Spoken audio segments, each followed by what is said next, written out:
अस्सलाम वालेकुम। आज जो हमने टॉपिक पढ़ना है वो है न्यूट्रिशन इन प्लांट्स। प्लांट्स के अंदर न्यूट्रिशन का मतलब क्या है कि प्लांट्स फूड कैसे लेते हैं और वो फूड प्लांट के अंदर यूटिलाइज कैसे होती है। तो न्यूट्रिशन पढ़ने से पहले हम न्यूट्रेंट को देख लेते हैं।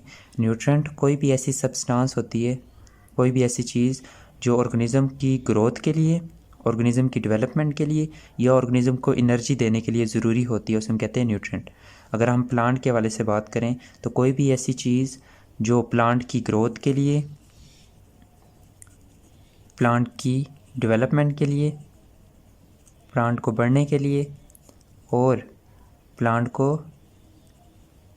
एनर्जी दे, वो चीज़, वो सब्सटेंस, उसे हम क्या कहते हैं? न्यूट्रेंट। तो न्यूट्रेंट की डेफिनेशन क्या हुई? Any substance that provide necessary elements for organism growth. Organism की ग्रोथ के लिए कोई भी नेसेसरी चीज़ें फ्राहम करता है, कोई भी चीज़ अगर कोई नेसेसरी चीज़ें फ्राहम करती है तो उसे हम कहते हैं न्यूट्रेंट। अब न्यूट्रिशन की डेफिनेशन क्या होती है? न्यूट्रिशन का मतलब यह है कि कोई भी ऑर्गेनिज्म कैसे इन न्यूट्रेंट को लेता है और फिर वो न्यूट्रिएंट कैसे ऑर्गेनिज्म के अंदर यूटिलाइज होते हैं। वो सारे प्रोसेस क्या कहलाते हैं? वो सारे प्रोसेस किसके अंदर आते हैं? न्यूट्रिशन के अंदर। तो न्यूट्रिशन क्या हुआ? Uptake of nutrient and their utilisation. कि ऑर्गेनिज्म कैसे न्यूट्रिएंट लेते हैं और वो न्यूट्रिएंट ऑर्गेनिज्म के अंदर कैसे यूटिलाइज होते हैं। वो सारे स्टेप्स किसके अंदर आ जाते हैं? न्यूट्रिशन के अंदर आ जाते हैं। तो हमने प्लांट्स के अंदर भी देखना है कि प्लांट्स कैसे ये न्यूट्रिएंट्स लेते हैं और फिर ये न्यूट्रिएंट प्लांट के अंदर कैसे यूटिलाइज होते हैं। तो न्यूट्रिएंट, प्लांट्स को दो तरह के न्यूट्रिएंट रिक्वायर होते हैं। एक होते हैं ऑर्गेनिक न्यूट्रिएंट, दूसरे होते हैं इनऑर्गेनिक न्यूट्रिएंट। अब हमें पता है प्लांट अपनी खुराक खुद तैयार कर सकते हैं। तो प्लांट्स जितने भी ऑर्गेनिक न्यूट्रिएंट्स हैं वो अपनी बॉडी के अंदर प्रिपेयर कर सकते हैं और ये ऑर्गेनिक न्यूट्रिएंट्स बाहर से, इन्वायरमेंट से या सॉइल से नहीं लेते। वो इनऑर्गेनिक न्यूट्रिएंट को बनाने के लिए कुछ इनऑर्गेनिक न्यूट्रिएंट को क्या करते हैं? सॉइल से या इन्वायरमेंट से लेते हैं। तो जब भी हम प्लांट के अंदर न्यूट्रिशन की बात करते हैं तो हम इनऑर्गेनिक न्यूट्रिएंट्स को देखते हैं जो प्लांट्स सॉइल से या इन्वायरमेंट से हासिल करते हैं, ताकि वो इनऑर्गेनिक न्यूट्रिएंट को यूज़ करके क्या बना सकें? ऑर्गेनिक न्यूट्रिएंट बना सकें। तो प्लांट्स जैसे एनिमल्स होते हैं, एनिमल्स एनवायरनमेंट से फूड के ज़रिए डायरेक्ट ऑर्गेनिक न्यूट्रिएंट लेते हैं, लेकिन प्लांट्स क्या करते हैं? क्योंकि उनकी बॉडी के अंदर खुद ऑर्गेनिक न्यूट्रिएंट बनते हैं और वो ऑर्गेनिक न्यूट्रिएंट कैसे बनते हैं? By utilising inorganic nutrient. तो दो मोड ऑफ न्यूट्रिशन होते हैं, एक को हम कहते हैं ऑटोट्रॉफिक मोड ऑफ न्यूट्रिशन, दूसरा होता है हेटरोट्रॉफिक मोड ऑफ न्यूट्रिशन। तो प्लांट्स के अंदर कौन सा मोड ऑफ न्यूट्रिशन होता है? Autotrophic mode of nutrition. यानी प्लांट्स क्या करते हैं? सॉइल से या एनवायरनमेंट से इनऑर्गेनिक न्यूट्रिएंट्स को लेते हैं और उनसे क्या बनाते हैं? ऑर्गेनिक न्यूट्रिएंट्स या ऑर्गेनिक कंपाउंड्स बनाते हैं। और कौन कौन से इनऑर्गेनिक न्यूट्रिएंट्स लेते हैं? प्लांट कार्बन डाइऑक्साइड, वाटर और बहुत सारे मिनरल्स लेते हैं और इनको यूटिलाइज करके क्या बनाते हैं? Organic compounds. और ये ऑर्गेनिक कंपाउंड इसमें क्या क्या आ जाता है? इसमें carbohydrates, lipids, proteins, nucleic acids, ये सारी चीज़ें आ जाती हैं।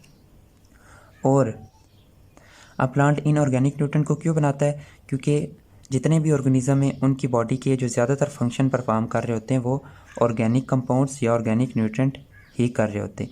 इनऑर्गेनिक न्यूट्रिएंट भी प्लांट्स के अंदर कुछ फंक्शन परफॉर्म करते हैं, लेकिन ज़्यादा फंक्शन कौन परफॉर्म करता है? ऑर्गेनिक कंपाउंड्स या ऑर्गेनिक न्यूट्रिएंट्स। अब इनऑर्गेनिक कंपाउंड्स को बनाने के लिए बहुत सारे एलिमेंट्स रिक्वायर होते हैं और वो एलिमेंट्स प्लांट्स को कहाँ से मिलते हैं? इनऑर्गेनिक न्यूट्रिएंट से।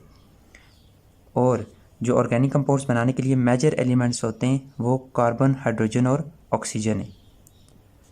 जितने भी ऑर्गेनिक कंपाउंड्स हैं उनके अंदर जो मेजर कंपोनेंट वो कार्बन, हाइड्रोजन और ऑक्सीजन होते हैं, लेकिन इसके अलावा भी बहुत सारे एलिमेंट्स प्लांट्स को रिक्वायर होते हैं जो प्लांट्स ऑर्गेनिक कंपाउंड्स में यूज़ करते हैं या अपनी ग्रोथ के लिए उन्हें यूज़ करते हैं। और ये सारे एलिमेंट्स प्लांट्स कहाँ से हासिल करता है? ये सारे एलिमेंट्स प्लांट्स इनऑर्गेनिक न्यूट्रिएंट्स से हासिल करता है।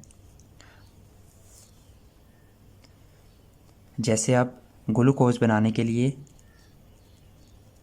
प्लांट्स कार्बन डाइऑक्साइड और वाटर को यूज़ करते हैं। इस ग्लूकोज बनाने के लिए जो कार्बन ऑक्सीजन है वो कार्बन डाइऑक्साइड से आता है और जो हाइड्रोजन है वो कहाँ से आती है? वाटर से आती है। तो इस तरह से प्लांट ग्लूकोज बनाते हैं इनऑर्गेनिक न्यूट्रिएंट्स को यूज़ करते हुए। तो अभी हम देखते हैं कि ये जो एलिमेंट्स प्लांट्स को रिक्वायर होते हैं प्लांट्स की ग्रोथ के लिए या ऑर्गेनिक कंपाउंड्स बनाने के लिए, इनको दो मेजर कैटेगरीज़ में डिवाइड करते हैं। एक को हम कहते हैं मैक्रोन्यूट्रिएंट, दूसरे होते हैं माइक्रोन्यूट्रिएंट्स। मैक्रोन्यूट्रिएंट्स वो होते हैं जो प्लांट को ज़्यादा अमाउंट में रिक्वायर होते हैं और माइक्रोन्यूट्रिएंट्स वो होते हैं जो प्लांट्स को थोड़ी कम अमाउंट में रिक्वायर होते हैं। अब मैक्रोन्यूट्रिएंट के अंदर कौन कौन से आ जाते हैं? इनके अंदर carbon, hydrogen, oxygen, nitrogen, phosphorus, calcium, magnesium, sulphur, potassium, ये सारे किसके अंदर आ जाते हैं? मैक्रोन्यूट्रिएंट के अंदर। और माइक्रोन्यूट्रिएंट के अंदर कौन से आ जाते हैं? इसमें chlorine, iron, manganese, copper, zinc, boron, ये सारे किसके अंदर आ जाते हैं? माइक्रोन्यूट्रिएंट के अंदर आ जाते हैं। और अगले लेक्चर में हम इन सब एलिमेंट का फंक्शन भी देखेंगे कि प्लांट के अंदर इन सब का रोल क्या है। और अगर इनमें से किसी भी एलिमेंट की प्लांट के अंदर डेफिशिएंसी हो तो प्लांट के अंदर जो ग्रोथ होती है प्लांट की वो क्या हो जाती है? डिस्टर्ब हो जाती है। जैसे मैं कहता हूँ अगर नाइट्रोजन की डेफिशिएंसी हो तो हमें पता है नाइट्रोजन किसका कंपोनेंट है? नाइट्रोजन ये स्ट्रक्चर होता है क्लोरोफिल की 4 रिंग का। इसके अंदर इस तरह से नाइट्रोजन प्रेजेंट होता है। तो अगर प्लांट के अंदर नाइट्रोजन की डेफिशिएंसी हो तो प्लांट के अंदर क्लोरोफिल नहीं बन पाता और जब क्लोरोफिल नहीं बन पाएगा तो प्लांट्स के अंदर फोटोसिंथेसिस नहीं हो पाएगी और इस तरह से प्लांट की ग्रोथ डिस्टर्ब होगी। और इसके बाद अगर मैं कहता हूँ प्लांट्स के अंदर फास्फोरस की डेफिशिएंसी हो तो फास्फोरस आपको पता है प्लांट्स के अंदर ATP, इसके बाद DNA, RNA, इन सब का कंपोनेंट फास्फोरस होता है। और अगर फास्फोरस की डेफिशिएंसी हो प्लांट के अंदर तो फिर भी प्लांट के अंदर ग्रोथ नहीं हो सकती।